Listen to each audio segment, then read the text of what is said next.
नमस्कार मित्रों, बीरबल स्टोर में आपका स्वागत है। बिहार की राजनीति में एक ऐसा नाम है जो लंबे समय तक चुनावी रणनीति का पर्याय माना गया और जिसने कई राज्यों की राजनीति में अपनी अलग पहचान बनाई।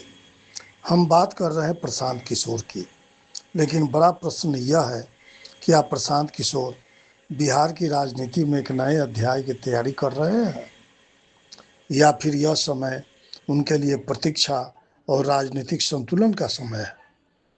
मित्रों, आज का यह विश्लेषण किसी समर्थन या विरोध का नहीं, बल्कि राजनीतिक समय चक्र और ग्रह संकेतों को समझने का मेरा प्रयास है।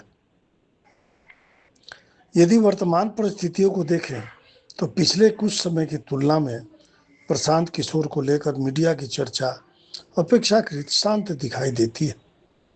लेकिन भारतीय राजनीति का एक पुराना नियम है, कई बार सबसे महत्वपूर्ण चालें सबसे अधिक खामोशी के बीच तैयार होती है और यही कारण है कि उनकी राजनीतिक चुप्पी भी अपने आप में चर्चा का विषय बन जाता है। मित्रों, वर्तमान समय में बिहार की राजनीति लगातार नए समीकरणों और संभावनाओं के दौर से गुजरती दिखाई देती है। ऐसे में हर प्रमुख नेता अपनी राजनीतिक संभावनाओं को खुला रखना चाहता है। प्रशांत किशोर की राजनीति भी सीधे टकराव की बजाय रणनीतिक संतुलन की राजनीति के रूप में देखी जा सकती है। वे किसी एक राजनीतिक ध्रुव से पूरी तरह बंधे हुए दिखाई नहीं देते और यही उनकी सबसे बड़ी ताकत भी मानी जाती है।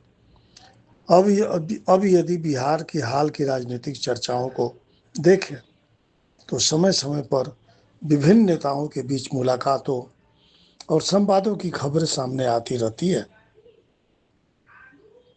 ऐसे ही चर्चाओं में कुछ मुलाकातों को लेकर भी राजनीतिक गलियारों में कई तरह के कयास लगाए जाते रहे हैं। लेकिन राजनीति में हर मुलाकात का वास्तविक उद्देश्य सार्वजनिक रूप से स्पष्ट हो जाए, ऐसा हमेशा नहीं होता।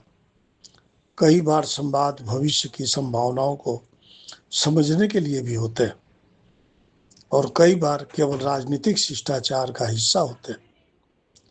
मित्रों, बिहार की राजनीति की सबसे बड़ी विशेषता यही रही है कि यहाँ गठबंधन और समीकरण समय के साथ बदलते रहते हैं।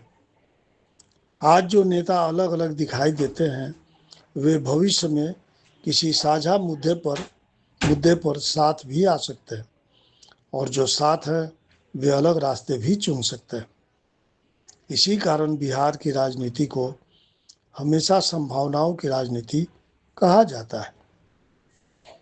यदि ग्रह संकेतों की दृष्टि से देखें तो प्रशांत किशोर के लिए यह समय आक्रामक विस्तार का कम और धैर्य, अध्ययन तथा सही अवसर की प्रतीक्षा का अधिक दिखाई दे रहा है।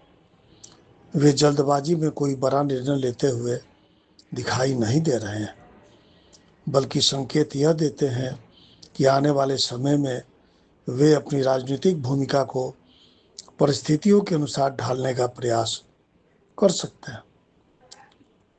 मित्रों, प्रशांत किशोर की सबसे बड़ी राजनीतिक पूंजी उनकी रणनीतिक सोच और विभिन्न सामाजिक समूहों को समझने की क्षमता मानी जाती है।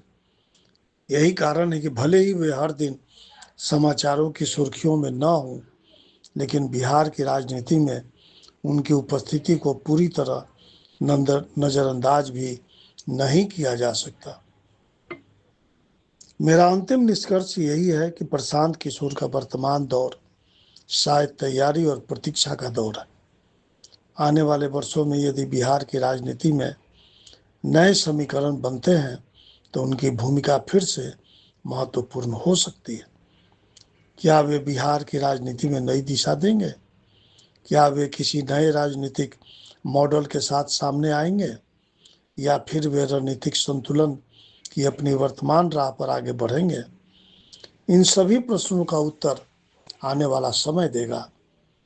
लेकिन ग्रहों का संकेत यह अवश्य है कि प्रशांत किशोर की राजनीतिक यात्रा अभी समाप्त नहीं हुई है और बिहार की राजनीति में उनका अध्याय अभी आगे भी लिखा जाना बाकी है। जय हिंद, धन्यवाद, नमस्कार, जय शिव शक्ति।